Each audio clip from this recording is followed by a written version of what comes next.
নতুন ভিডিঅ'লৈ উপস্থিত হৈছোঁ। আমাৰ ঘৰত এডাল গোলাপ ফুল আছে। এই গোলাপ ফুলডালৰ বয়স আপুনি শুনি আচৰিত পাব। মানে ইমান পুৰণি গোলাপ ফুল কাটিলেও মানে কাটা নাই, ছাইডটো কাটি দিছোঁ, কিন্তু ইমান লাগে, কিয় লাগে মহাপ্ৰভুই জানে। সেই ফুলেৰে আমি গোহাঁই ধুৱাওঁ। আজিৰ তাৰিখলৈ এতিয়া 2024, আজি 30 জুন, গতিকে ইয়াৰ বয়সটো গোলাপ ফুলডাল দেখুৱাইছোঁ। গোলাপ ফুলৰ বয়স কিমান হ'ব দেখিলে আচৰিত পাব। আহক, এই গোলাপ ফুলডাল আমি যেতিয়া সৰু, একদম সৰু নহয়, ঠিক আমি যেতিয়া হাই ছেকেণ্ডাৰী মান পঢ়োঁ, তেতিয়া আমি ইয়াতে নতুন বস্তিত বনাইছোঁ ঘৰ। গতিকে আমি ধৰি লওক 95 মানত আমি 92 ইয়াত ঘৰ বনাইছোঁ। এই 92ৰ পৰা আজি 2024 চন, 2024 পৰা 92 মাইনাছ কৰক, কিমান বছৰ হ'ব নিজে গম পাব। এই তেতিয়াৰ পৰা এই গোলাপ ফুলডাল মানে ইমান লাগে, বহুত লাগে, মানে ইমান ফুল লাগে। তেতিয়াৰ পৰা এই গোলাপ ফুল আজি তাৰিখলৈ কোনো ধৰণৰ শুকোৱা নাই, কেৱল জাষ্ট আমি সৰু কেইটামান ঠানিহে কাটি দিছিলোঁ আৰু কিন্তু এই অৰিজিনেল ঠানি এই ডাঙৰ ডাল।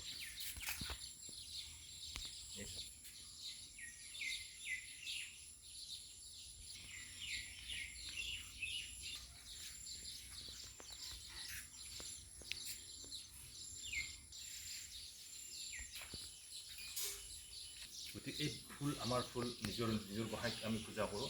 আমাৰ ফুলৰ পৰা বহুত মানুহে ইয়াতে নিয়ে, আমি কাকো হাত নিদিওঁ, ফুলহে নিছে নিবলৈ পূজা কৰিব দিওঁ। কিন্তু আমাৰ ইয়াতে গোলাপ ফুলত মাজে সময়ে সাপ ওলাইছিল, সৰু সাপ ওলাইছিল। কিন্তু যেতিয়া আমি মন্দিৰ বনালোঁ, তেতিয়াৰ পৰা আমাৰ ঘৰত সাপ নোহোৱা হ'ল। আহকচোন, ক'ত সাপ ওলাইছিল মই তাকো দেখুৱাইছোঁ। প্ৰথম ইয়াতে যেতিয়া আমি বেলডাল সৰু হৈছিল, ইমান এনেকুৱা ডাঙৰ সাপ এনেকুৱা কৰি বহি থাকে সাপ। ইয়াতে কঠীয়া কাটি বহি থাকে, এই বেলগছৰ তলত বহি থাকে।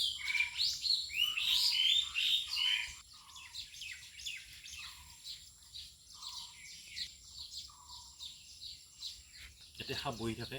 আজিকালি যেতিয়া আমি মন্দিৰ স্থাপন কৰিলোঁ, তেতিয়াৰ পৰা সাপ চাপ একেবাৰে মা মনসাৰ তেওঁৰ বাবাৰ কল্যাণ বাবাৰ আশীৰ্বাদত সাপ চাপ নোহোৱা হ'ল। গোলাপ ফুলটো আজিলৈকে কিমান 92ত ঘৰ বনাইছোঁ, এই ফুলটো ৰুইছোঁ আজি। গতিকে ফুলডালত আমি চাইডত জাষ্ট গোবৰ দিছিলোঁ, বেলেগ সাৰ চাৰ দিয়া, অকল গোবৰ দিওঁ, মাটি দি ধুনীয়াকৈ গোবৰ চবৰ দিছিলোঁ, অন্য সাৰ আমি ব্যৱহাৰ কৰা নাই। তেতিয়াৰ পৰা আজিৰ তাৰিখলৈকে হেঁপাহ ফুলে ফুল, বাবাৰে আশীৰ্বাদ নেকি মহাপ্ৰভুৰ আশীৰ্বাদ, বাবাৰ আশীৰ্বাদ নাজানো, কিন্তু বহুত ফুল লাগে। এতিয়া সন্ধিয়া হৈছে, গতিকে ৰাতিপুৱা পূজা কৰিছোঁ, ফুল চুল ছিঙিছোঁ। কালি দেখিম আমি ইয়াৰ পৰাহে ফুল আমি পাওঁ, ইয়াৰ পৰাই ছিঙি ফুল পূজা কৰোঁ, ইয়াৰ পৰাহে আমি গোহাঁই গছৰ ফুল দিওঁ। এই ফুলৰ বিশেষ এইটোৱে মহিমা। 92ৰ পৰা 2024 মাইনাছ কৰক, কিমান বছৰ হৈছে নিজে গম পাব। আমাৰ মন্দিৰটো দেখুৱাইছোঁ। আহক, সেই ফুলে যদি মই পূজা কৰোঁ, মই নিজে পূজা কৰোঁ। আহক, মন্দিৰটো দেখুৱাইছোঁ। চাওক, মই ৰাতিপুৱাই গোহাঁই ধুৱাইছিলোঁ, কি ধুনীয়াকৈ মই নিত্য পূজা কৰি। এই চাওক, মই পূজা কৰি ইয়াতে চাওক, বাবাৰ চৰণৰ ফুল পাওঁ, গণেশ বাবা, মহামাই লক্ষী, হনুমান আৰু মা মনসা। মই ৰাতিপুৱাই পূজা কৰিছিলোঁ, ৰাতিপুৱাৰ ভাগত পূজা কৰি চাকিটো এতিয়াও জ্বলি আছে। ৰাতিপুৱাই ধৰি লওক মই মিনিমাম পূজা কৰিছোঁ 7:30 বজাত, এতিয়া সন্ধিয়া 6:30 বাজি গ'ল।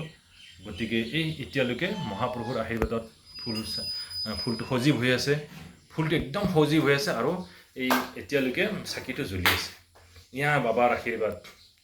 গতিকে চাওক, যোনে তাত মোৰ ভিডিঅ'টো চাই, তাৰ পৰা আপুনি মহাপ্ৰভুৰ আশীৰ্বাদ সেৱা কৰক, গণেশ বাবাৰ চৰণত সেৱা কৰক। আপোনালোকক ময়ো আশীৰ্বাদ দিছোঁ, আপোনালোকৰ মংগল হওক।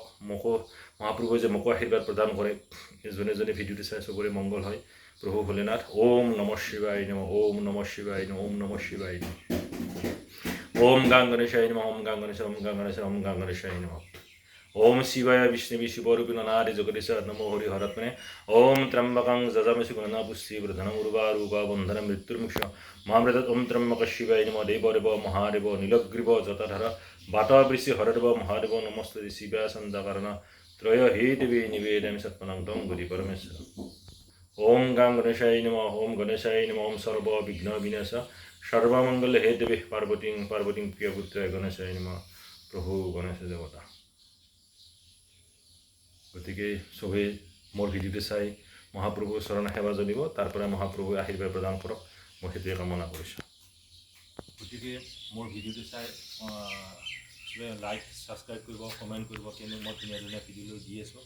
জনে জনে ভাল পাইছে, কমেণ্ট কৰিছে, আপোনালোকেও কমেণ্ট কৰিব, তেতিয়া মই আৰু মানে ভিডিঅ' লৈ আগবাঢ়ি যাবলৈ মানে সাহস পাম, উৎসাহ পাম। আপোনালোকৰ আশীৰ্বাদ পালে মই নতুন নতুন ভিডিঅ' লৈ আগবাঢ়িম। গতিকে আশীৰ্বাদ কৰক। মই আশীৰ্বাদ কৰিছোঁ মহাপ্ৰভুৰ চৰণত। আপোনালোকে সেৱা কৰক, আপোনালোকে মহাপ্ৰভুৰ আশীৰ্বাদ গ্ৰহণ কৰক। আৰু যদি আপোনালোকে মোৰ তাত আহিব বিচাৰে আহিব পাৰিব। মই বাস্তু, নিৰ্মালী, কুস্তি, পাৰমিস্ত্ৰী এইকেইটা চাওঁ। গতিকে মোৰ তাত আহিব পাৰিব। মোৰ এড্ৰেছটো হৈছে নলবাৰী জিলা, বাস্তৱেজ পোষ্ট অফিচ, আৰিকুচি, গাঁওখন আছে ব্ৰাহ্মণ মাদাপুৰ। মোৰ নাম্বাৰটো লিখি লওক 9864083011 8638244851। যদি নলবাৰীৰ পৰা আপুনি যদি হাজো ৰাস্তাত আহে, বেছি দূৰ নহয়, বাইকত আহিলে বৰ বেছি আধা ঘণ্টা মৰুৱা শংকৰদেৱ উৎসৱ পাব। উৎসৱ কলা এখন পাইছোঁ, সেইটো মৰুৱা শংকৰদেৱ উৎসৱ পথাৰ এখন পাব। সেইফালে নতুবা আৰকুচি বাস্তৱীজত নামি তাতে সুধিলে হ'ল ব্ৰাহ্মণ মাদাপুৰ কোন। ব্ৰাহ্মণ মাদাপুৰ অৰ্থাৎ আৰকুচিৰ পৰা আমাৰ ঘৰলৈ খোজ কাঢ়িলে বৰ বেছি 15 মিনিট লাগিব। বাইকত আহিলে বৰ বেছি 3 মিনিট 4 মিনিটমান লাগিব। ইয়াতে ব্ৰাহ্মণ মাদাপুৰত আহিয়ে স্কুল পাব, শিৱ মন্দিৰ এটা আছে, LP স্কুল এখন আছে, তাতে মোৰ কথা সুধিব। ইয়াতে জ্যোতিষাস্ত্ৰত এজন এষ্ট্ৰলজাৰ কোন আছে, মাত্ৰ ময়ে আছোঁ আৰু কোনো নাই ইয়াতে। গতিকে আপোনালোকে আহিব, মই যোগাযোগ কৰি আপোনাৰ যিখিনি সহায় সহযোগিতা লাগে মই সেই কৰিম। 100% কথা দিলোঁ, আপোনালোকক সহায় সহযোগিতা কৰিম, সফল পোৱাৰ কাৰণে চেষ্টা কৰিম। জয় ৰাম।